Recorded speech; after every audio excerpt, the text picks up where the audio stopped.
For those that I haven't met, there's a couple people that I don't recognize, but my name is Sydney Cavness. I'm one of the community organizers for Sedalia's 1 Million Cups chapter. So this year, in 2022, we'll be celebrating 1 Million Cups community. We'll have been a 1 Million Cups community for 6 years now. And the community organizers thought that having past presenters have a chance to come up here and we just have a panel kind of like we've got and give an update on each of their businesses, and that would be a great way to kick that off.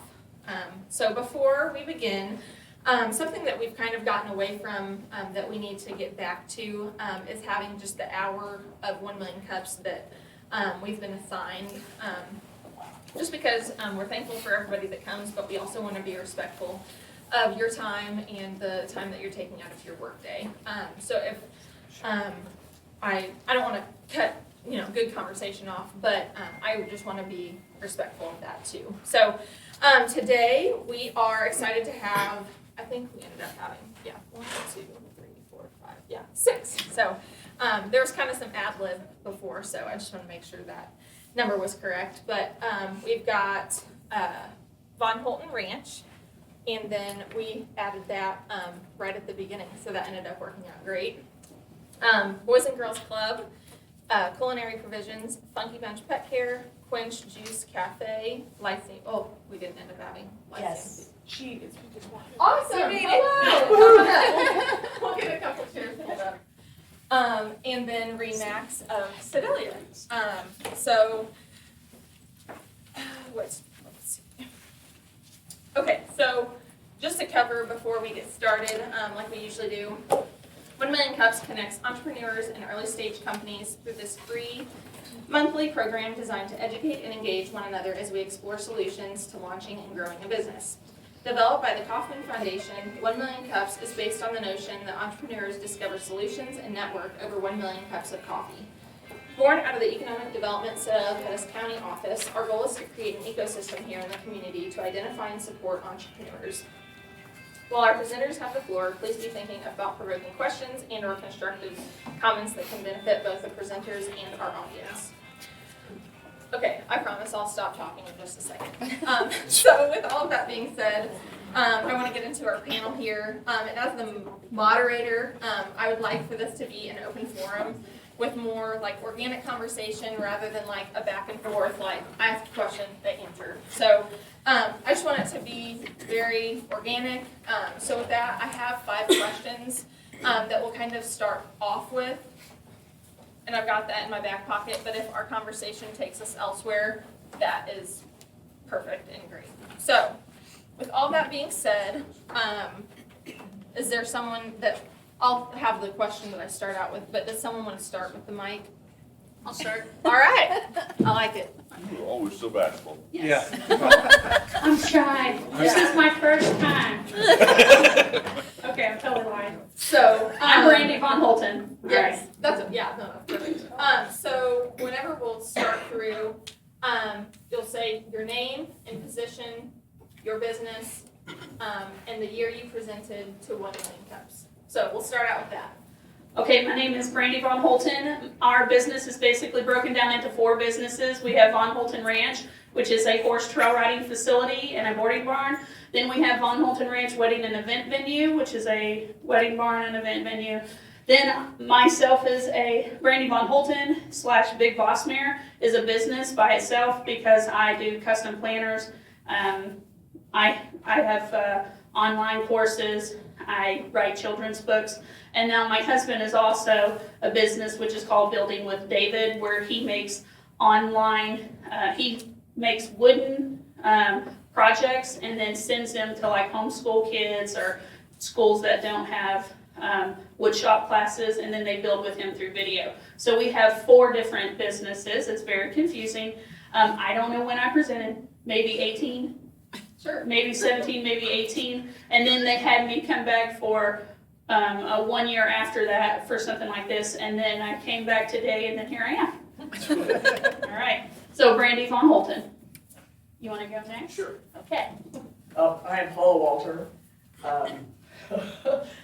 I have presented multiple times here. First time was actually 4 years ago, this very day. I attended the first 1 Million Cups meeting in December of 2017. I raised my hand then and said I was looking for a commercial kitchen, and it's been a journey ever since then.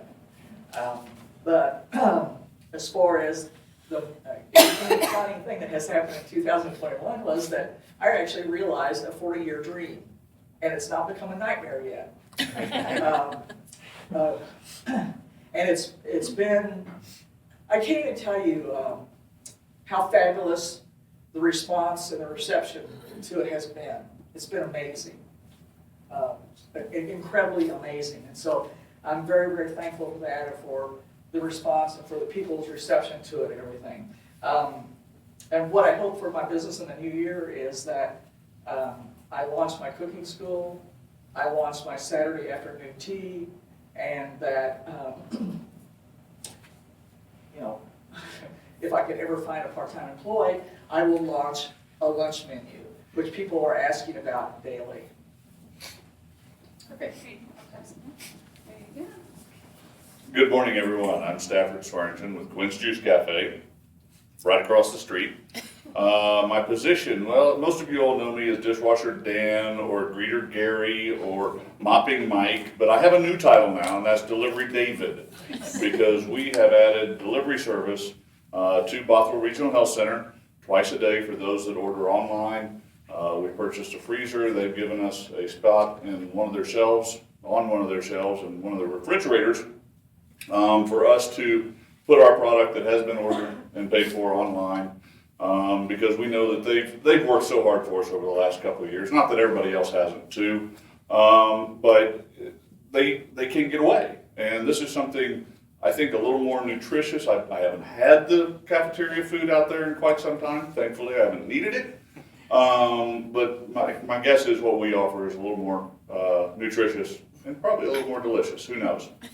Lots of good things have happened in the decade of 21, excuse me. And we've got a lot of great plans coming for 22, and we'll get into those later with some of the questions, I'm sure. Oh, I presented, it seems like a year ago, back in June. My name is Colin Funkhouser. My wife and I run Funky Bunch Pet Care, and we also host a podcast for pet sitters called Pet Sitter Confessional. I presented back in November, so it's not that long ago, but actually a lot has changed since then. So we're a dog walking and pet care company. As long as it's legal to own and we're happy with it, we'll take care of your pet. My title is head dog walker and poop scooper, I guess. I like mine better. Yeah, I do. I need something a little more catchy.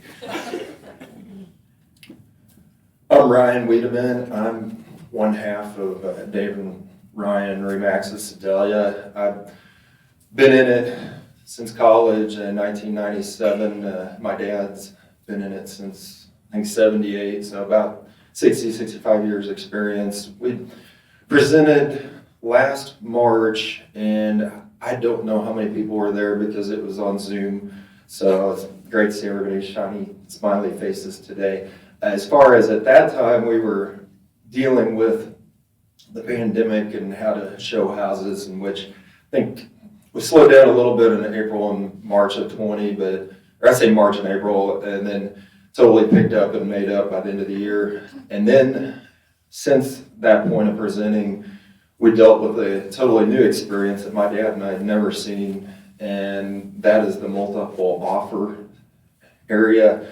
Our listings in Pettis County have gone from 2013 at a number of just under 400 as a board for residential, and now this is the lowest time of year, but we're looking at 97 total listings right now, and only 58 of them are not on contract. So we're dealing with the challenges of being out there trying to separate ourselves from others, because there's about 98 agents in our board, so about one listing per agent, which gets tough. So what we've done, we've attempted to separate ourselves as far as doing some new marketing, print, online, social media, which you've got my cards there. We try to keep people informed, not just pushing the just listed, just sold.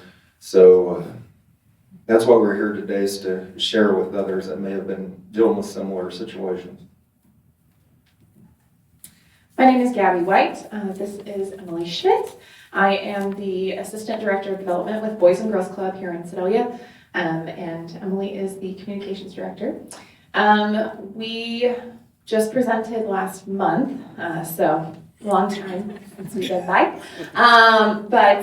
Yeah, we just a nonprofit here in Sedalia working with our youth here at the schools and also at surrounding communities. We have a total of 12 sites in 7 different communities. So we're happy to be serving the youth here in Sedalia and surrounding. Hello. Hello everyone, I'm Katie Shannon. I'm with the Lyceum Theater. We actually presented last summer. We are happy because our doors are finally open. I know, isn't that exciting? And check out the brochures. Jessica handed out all those brochures for us. And I am with Steve Bertani. And he is the managing director at the Lyceum Theater. You want to say what's going on over there? Hi. Look, Katie has a really good knack at getting you to go places. Say, what are you doing on Wednesday? I said, I don't know. What do you want me to do on Wednesday? So here I am. So I'm taking her lead. I'm sure I don't know what to expect today. So I'm here to answer any questions. Discussion eventually. Oh, is that what we're doing today? She tells me nothing when we go anywhere. Your job is to sit up there and look awesome. So you're doing great. There you go. Alrighty.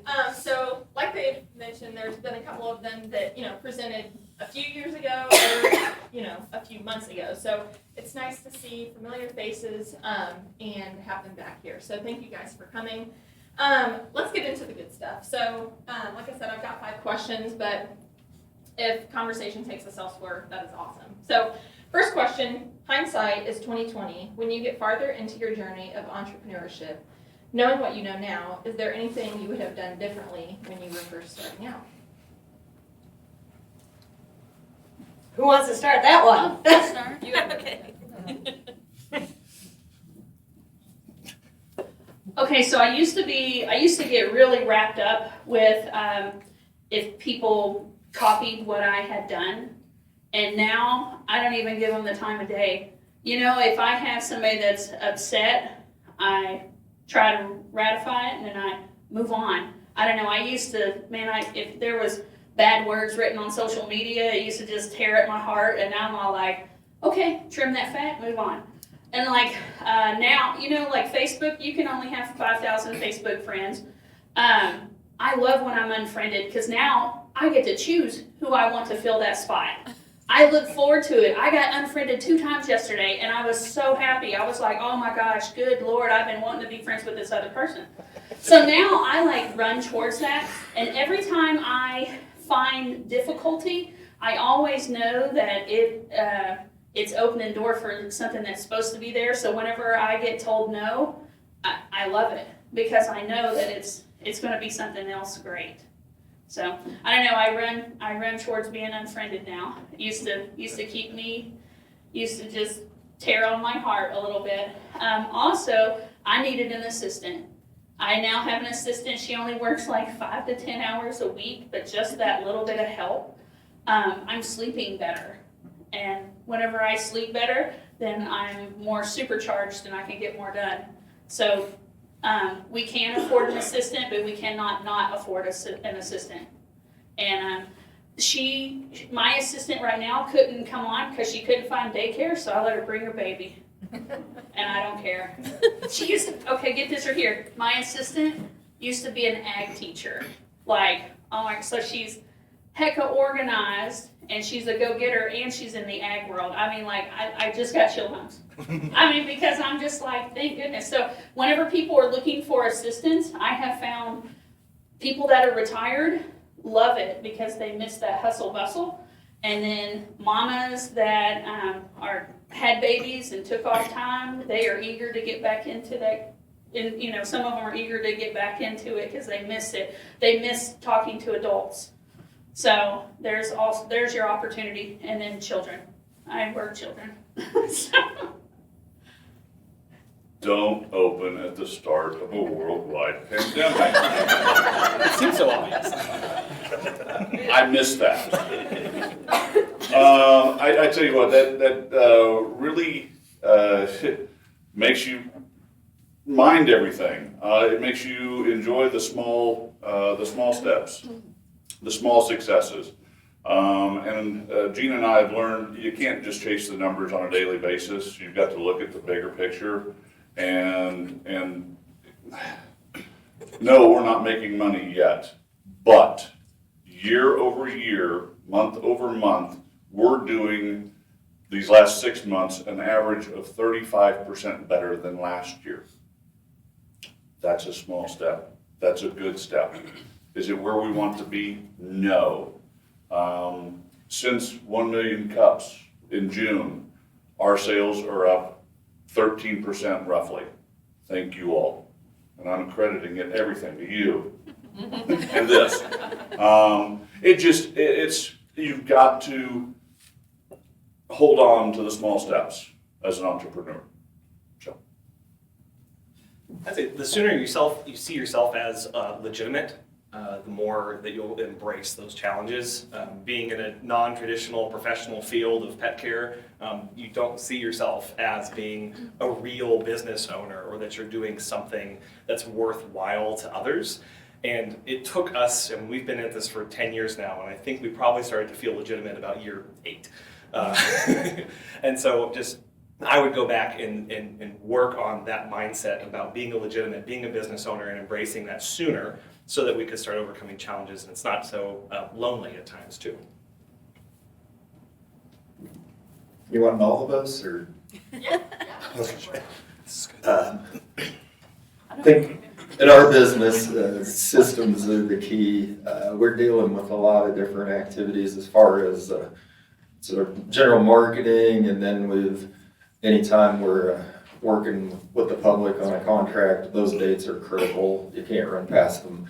And so making sure you've got something in place not to run that by. We've got a unique business where we're dealing with our competitors. I haven't found too many where that's the case. So as much as you want to burn a bridge at times, probably better not for your case and your buyer or seller's best interest. So it's just one of those to keep all those reminders out in front of you, whether it's a system like Outlook or we've got a specific real estate program that's designed for that. The better you can keep the balls in the air and keep, I think somebody said, doing the same activities day after day, they'll have a compound positive effect for you. I think I would, we're a little bit unconventional, being a nonprofit and everything, but I think with any business, one of the greatest ways that you can have success is never staying complacent.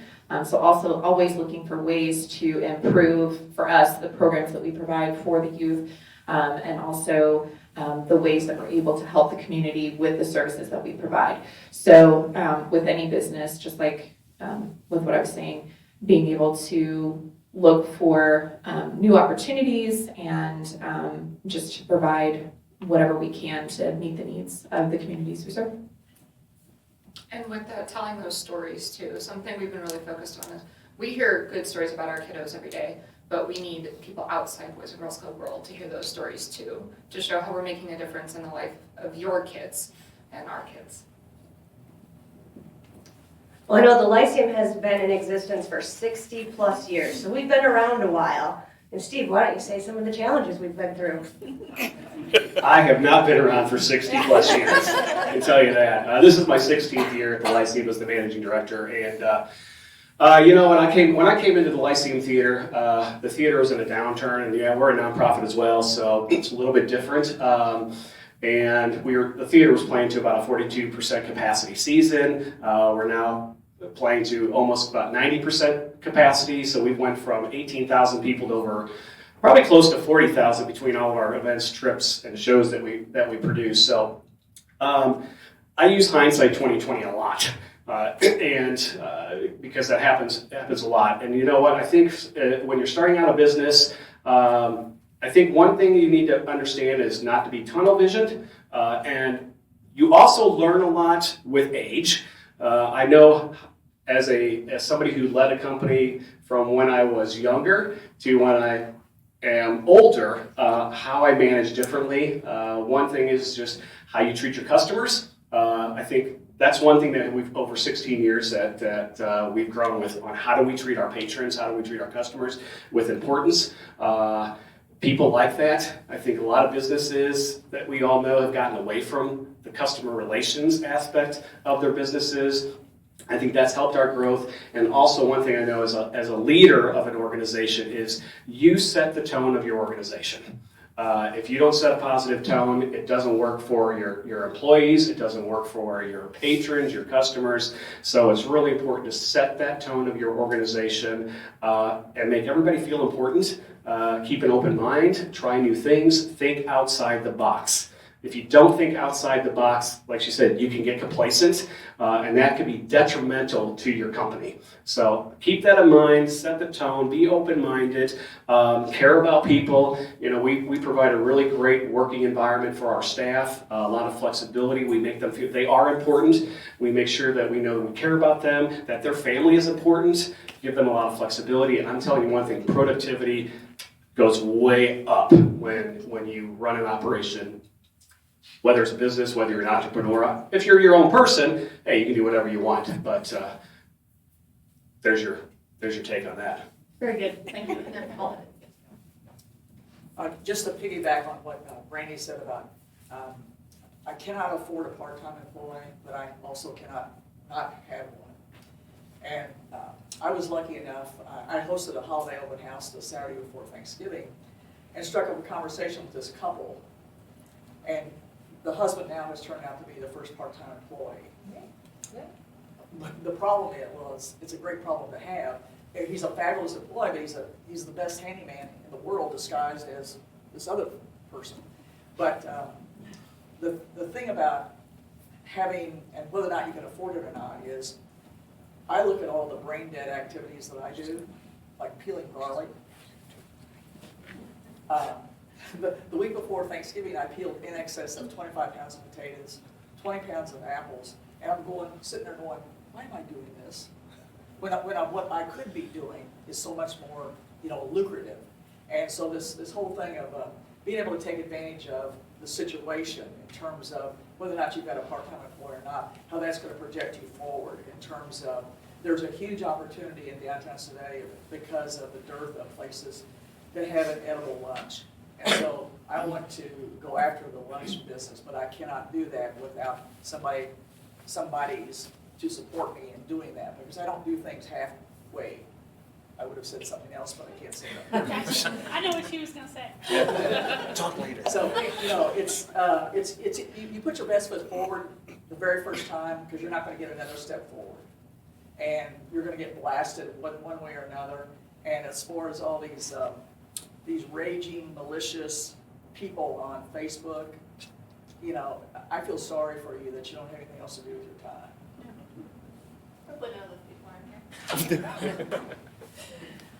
All right, so we kind of touched on this in some of the answers that were given on question 1. But second question, there are many ways success can be measured. As an entrepreneur, you learn to celebrate each win, big or small.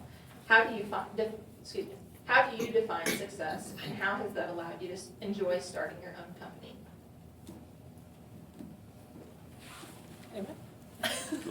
Hey, look at that. I'll go. I think I define ours, we're in one of them businesses where the person's buying every 7 to 10 years, so we can't really we can't make a living. That's what I was going to say. We rely on them. It's a kudos when they're repeat buyer or seller and come back to us, but then the extra key in between is earning the referrals from them. Got to have those to keep afloat. And my general saying is I like to be able to walk through Walmart and not be dodging people. I'm just kind of thinking that with the services that we provide and stuff, being able to have involvement from our community is key for us, being a nonprofit. So whether that be supporting us financially or having individuals that come in and work with the kids on different aspects, which has been difficult through the pandemic. But looking into the future, having that cooperation from our community on the things that we do with our kids builds that investment all the way around, from the businesses to the individuals to those who are retired, whatever the case may be. Having that involvement is key because you're building those relationships and building that investment with your organization or with your business.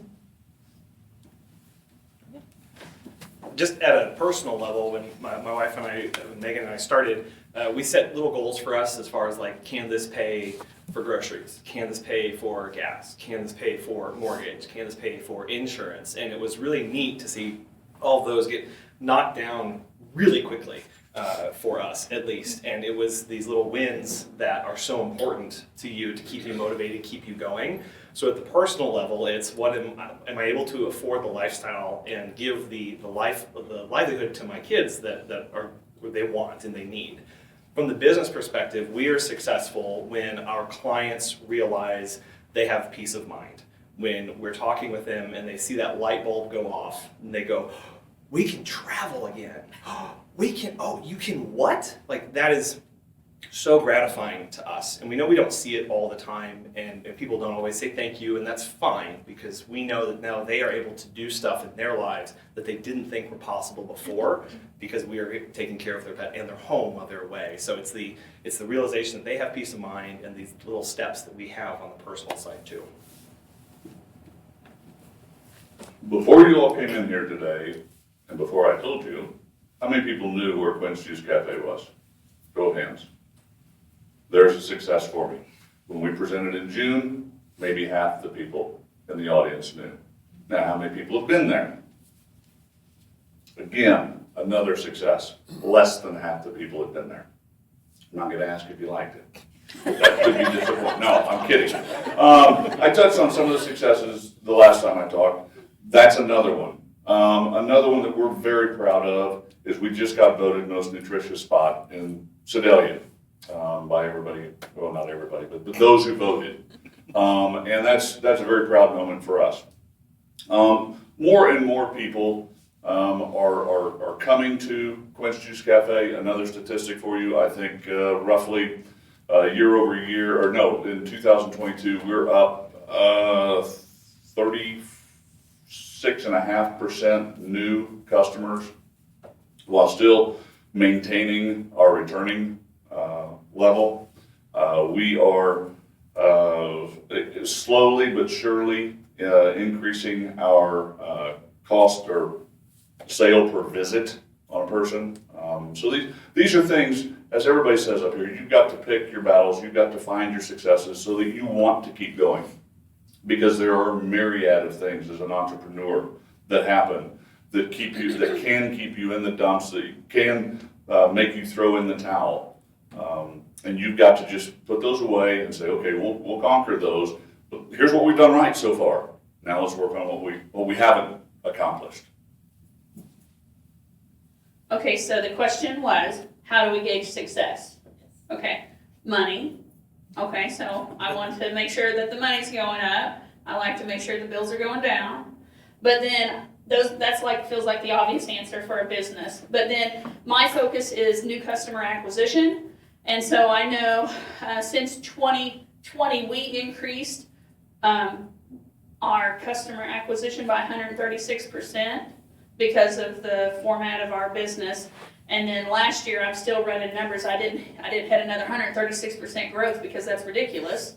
But I know it grew. I've got to just still running numbers.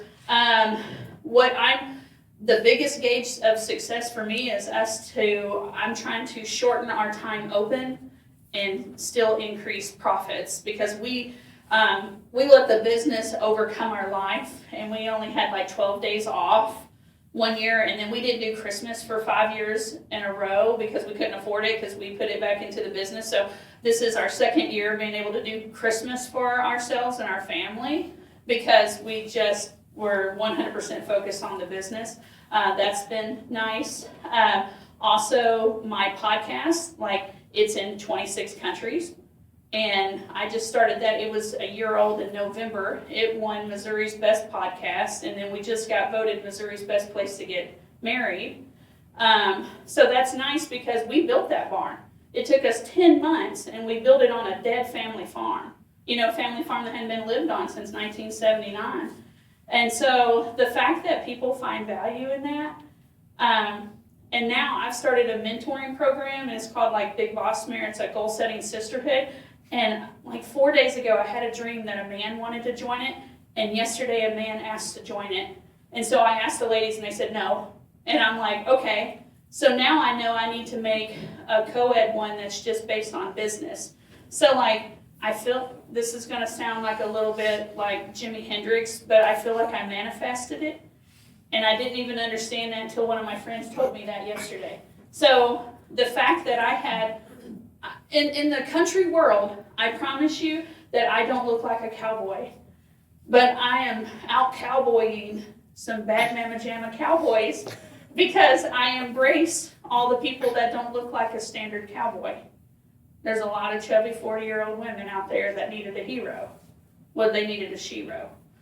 So how I gauge my success is, dude, Leroy Van Dyke, I sit down and interviewed him one time. And if you've never looked at his resume, then you're going to feel stupid. Because his resume is so diverse and accomplished. And, you know, we try to do some different things at the ranch, and he told me, man, you've got to be open to doing different things. And, man, I don't know, that just really resonated with me because, like, I still feel starstruck around Leroy. And he's supposed to interview for my podcast, but they keep on dragging their feet. I'm going to get him to do it. Anyway, so my success is kind of weird. It's gauged all by weird stuff. I celebrate every country, and the first thing I have to do is look to see where it's at.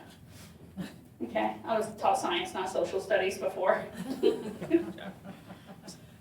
My ultimate measure of success will be when I sell this business. That's the plan, to do something else in Sedalia. But the daily experience of experiencing success has been kind of unbelievable. People, I never thought of my business as providing a service in Sedalia, but I cannot tell you the number of people who have said that to me. And I think, well, that's really not a service, but it's filling a void in terms of there not being a bakery in Sedalia for over 40 years. And I can promise you right now, 9 out of 10 people who walk through that door, there's one word in every conversation. And that word would be? Food? Bakery. Bakery, okay. And so, you know, the segue into talking about Mallory's. And so that's kind of behind what's now being, I've now dedicated the second and fourth Saturday of every month to a pop-up bakery to try to filter what people expect in terms of a full-service bakery and what that expectation is when you walk through the door. And it's been very, very interesting.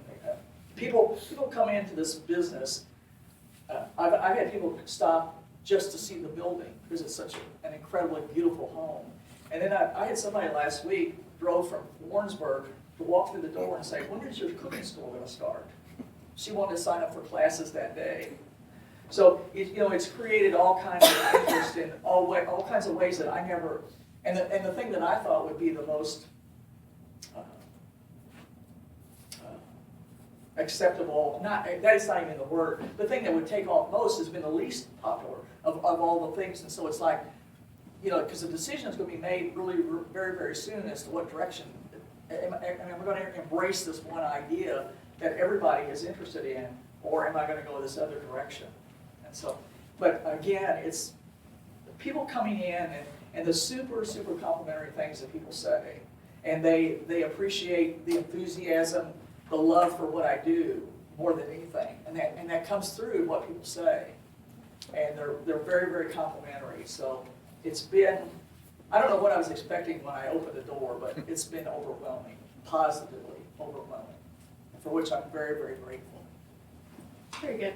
I think, yeah. Let me just throw it. Just toss it. Well, I know, being in theater, one of the things that I find, that I think, and Steve, you might back me up on this as well, is when we have a production and we get to stand in the back of the house and we get to see all of their little faces light up during, you know, a specific show, and that just, that gives me goosebumps. It's like, oh my gosh, they're getting into it, they like it, they enjoy it, they'll be coming back, you know. So that's how I gauge the success, which I'm sure yours is a little different. But Definitely money in the bank account, which is Yeah. always good. People in the theater, you know, one thing with a lot of businesses, you know, I always look at this is that in life there's wants and needs, and there's a lot of businesses that are not necessarily a need business, but a want business, and we rely heavily on people's disposable income to survive. And not only that with buying tickets, but also supporting the theater with contributions. The thing is if you provide a good product and you provide a good service, word of mouth is your best advertising, for one. You get people back in through your door because, look, for example, Starbucks has figured it out. You know, they can sell a cup of coffee for $5, $6, and people pay it and buy it. Why? Because they figured out a niche, they provide a good product and a good service, and people go back, and that's how they have their success. Doesn't matter what the cost is. I could charge $75 a ticket or $100 a ticket if I'm providing a good product and good service. It's worth it, you'll go back. It doesn't matter what it is. Very good. So we're getting close on time here, so we'll have one more question. What is unique about your business, and is there anything you'd like to share that you're working on now? oh, what's unique about our, there's so many things. Golly. I guess what's unique about our business is we are the second oldest professional theater in the state of Missouri, and we just got designated in 2019 as a historic landmark in the state of Missouri. So it's unique, the fact that we're located in central Missouri in a village of 56 people in rural mid-Missouri, and how a theater has survived and thrived for over 60 years is, I'm from St. Louis originally, so it's pretty incomprehensible about. We've made the impossible possible where we're located, which is pretty amazing to be able to survive and have the growth that we have. So there you go. Well, and kind of piggybacking off of that, we've got, like our actors and actresses, they come in from New York. So you got the big metropolis, New York, right? Well, they come into these cornfields with no cell service. So they're half freaked out, you know? So to get them here and keep them here. Yeah. Which one? So, yeah, that's just kind of a unique little story. We have been serving kiddos for more than 60 years here in Sedalia. But something I really like to talk about is we don't turn kids away. So if their families can't afford our $5 a day or $20 for the week, they come anyway. We have scholarship programs. We don't turn anyone away. And I will tell you, as someone who pays a lot in daycare costs, I'm very much looking forward to $5 a day. Oh, sorry. Just a second. So one of the things that we are working towards coming up next month, a little shameless plug here, we've got our auction coming up, which is our largest fundraiser of the year. It's a phenomenal time where we try to bring new experiences. We have a lot of amazing fundraisers that go on in our town and locally for a lot of really great organizations. So we do the best that we can to bring a new experience and just different things through our fundraisers and great items for our auction and stuff like that. So Heart and Hope is coming up next month on February 19th. And so those are some of the really great things that we work on, and it's always a great time, and you'll definitely enjoy yourself.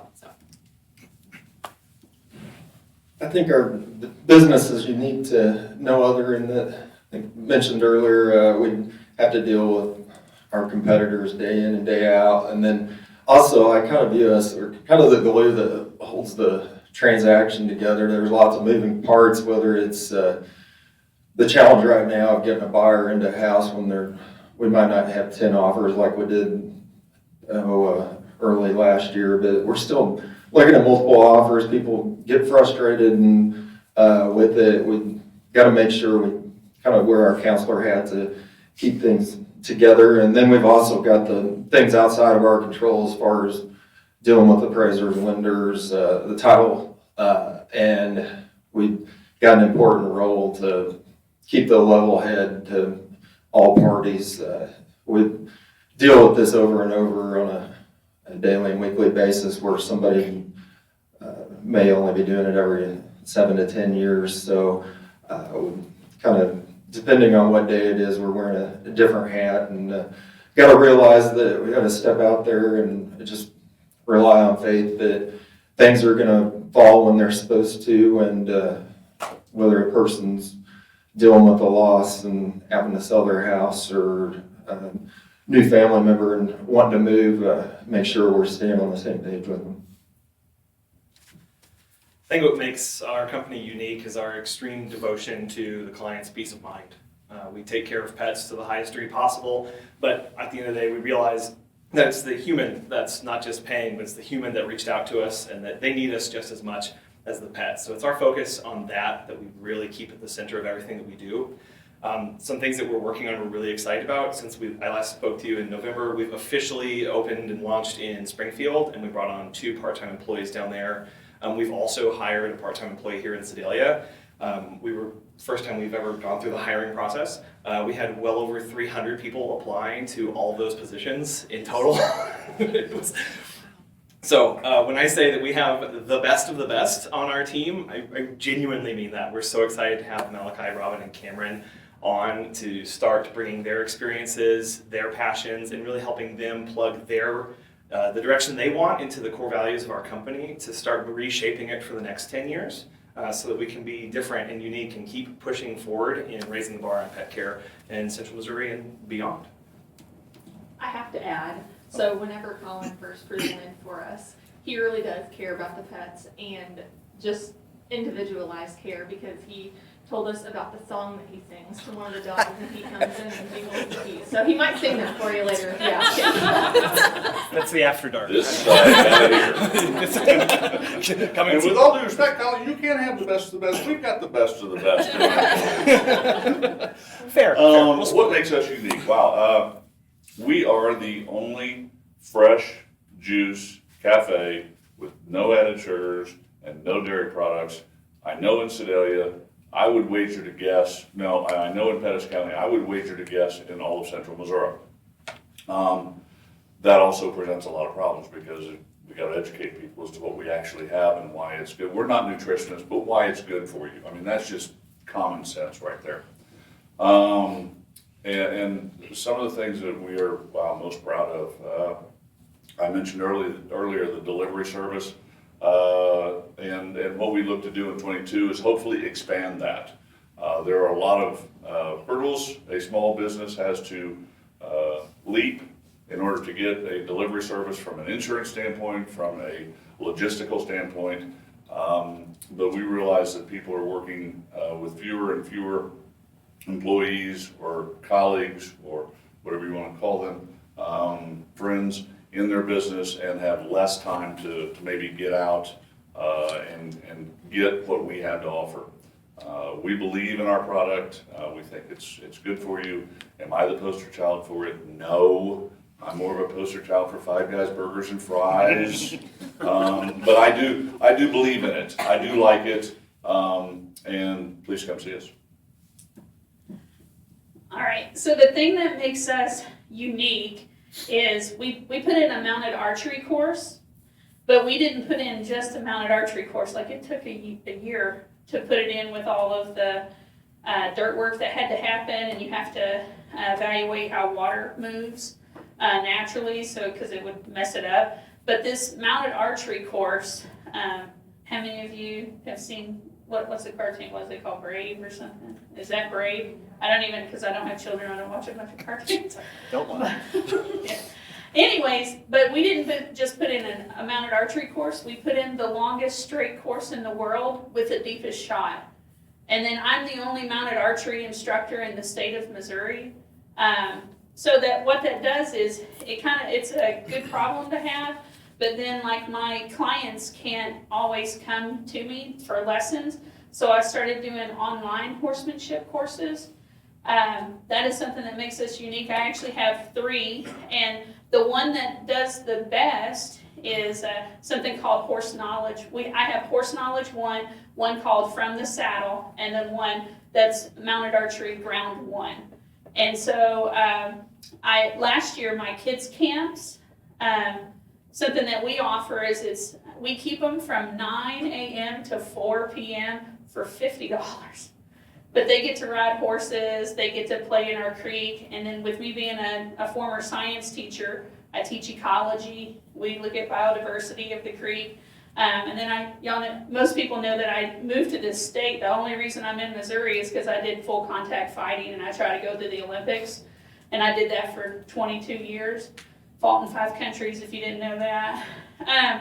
But I teach martial arts whenever we do that in our wedding venue because it's a nice open. So those kids get a lot of really cool stuff. But last year I had 12 kids camps and they were just maxed out. It's just a day. So this year we have 18 kids camps, but I have different levels. I had the exploratory course, then I have a level 1 and a level 2. But in order to take level 1, they have to take my online course because it's so much information that these kids don't have access to horses.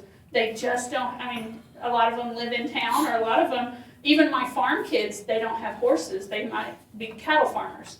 So they're not getting a lot of that information.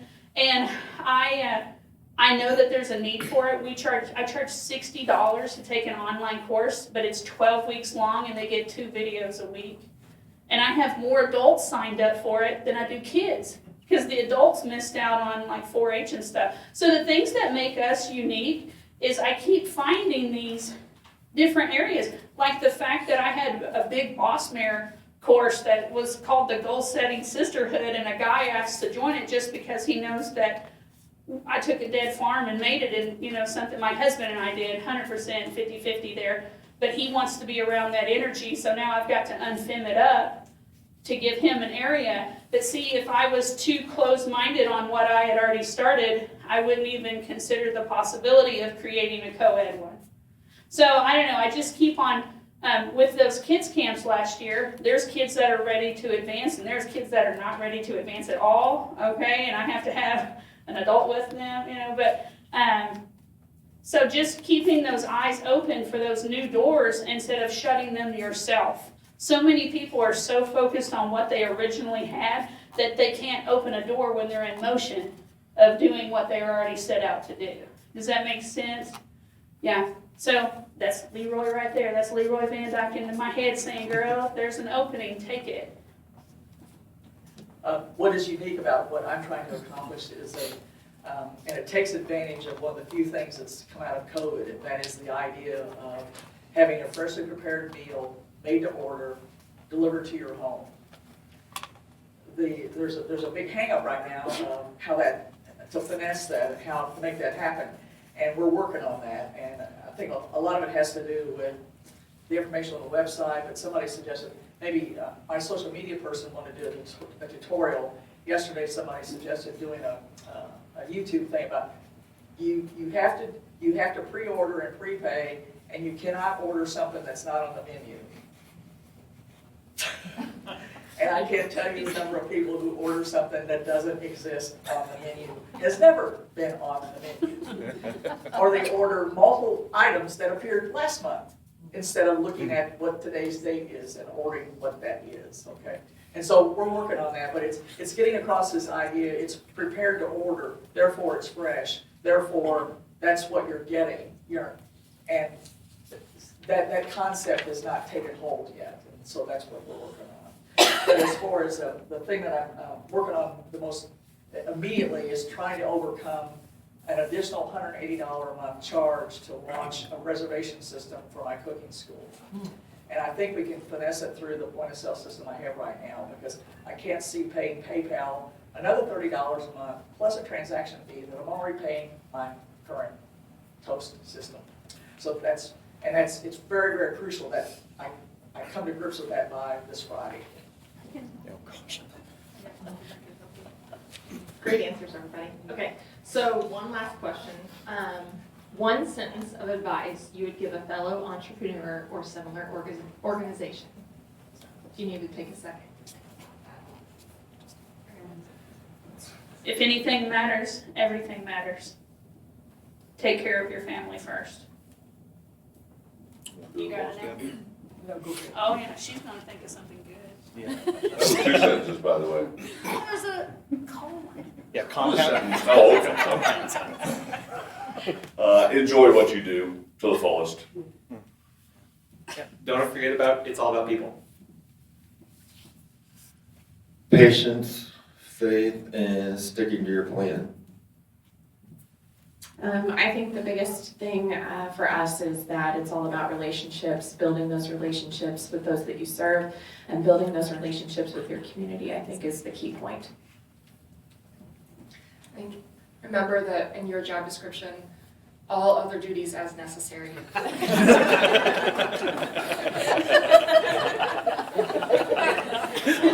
was a good one. Let's just end it there.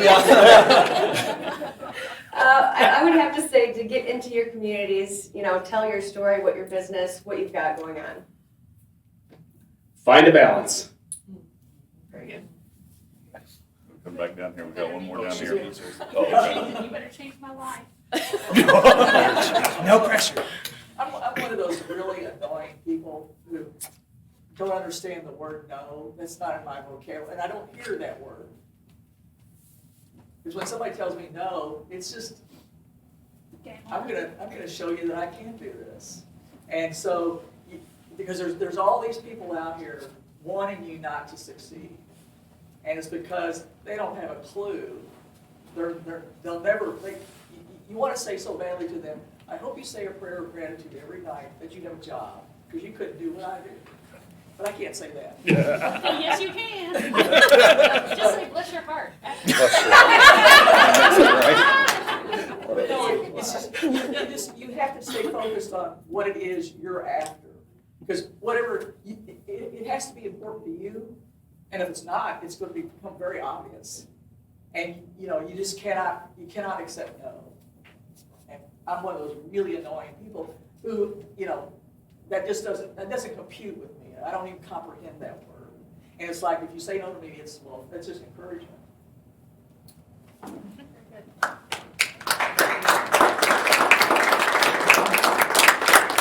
we've got a few minutes. Does anybody have any questions for any of our panelists up here?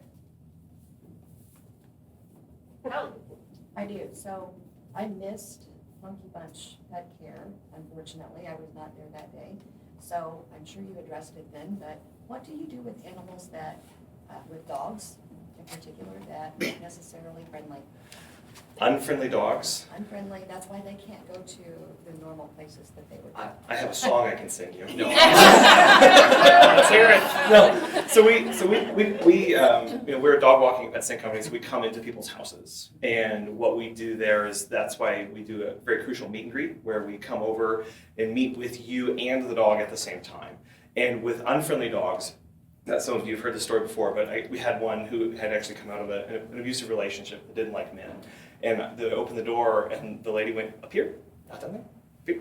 And I spent my entire time focused on her the entire time. I cared for that dog for 3 weeks before I even pet it. We just exist. We give the dog space. We don't pressure it into any corners. It was in and out, and very slowly we build up relationships. That is something that we encounter a lot, especially now coming out of the pandemic. Separation anxiety, dogs don't know what's coming in. Why are you in my house? What's going on? Why is my person gone? That's a very elevated situation. And so that meet and greet's really crucial, where we're going to focus so that the dog knows that I'm not a threat. And then whenever I come in the next time, and the owner's not there, we're going to ignore the dog for a little bit. And we're going to just kind of be in their space and make sure that they know that we're not a threat in anything that we do. Plus lots of treats. And singing. Any other questions? All right, awesome. Well, with that being said, we'll wrap up this session of 1 Million Cups. I just want to thank Anthony Wilson. We've got him back here on camera. He always does a really great job for us. And if anybody needs DJ, photography, videography services, hit him up. He's a great guy. So with that being said, I think we meet again, February 2nd. We will have Amy Caldwell with IV Balance Hydration Therapy and Dave Kramer, who is here today. Where are you? There he is back there. He will be presenting on behalf of Center for Human Services. So hope to see everyone again on February 2nd. And thanks for coming today. Thank you.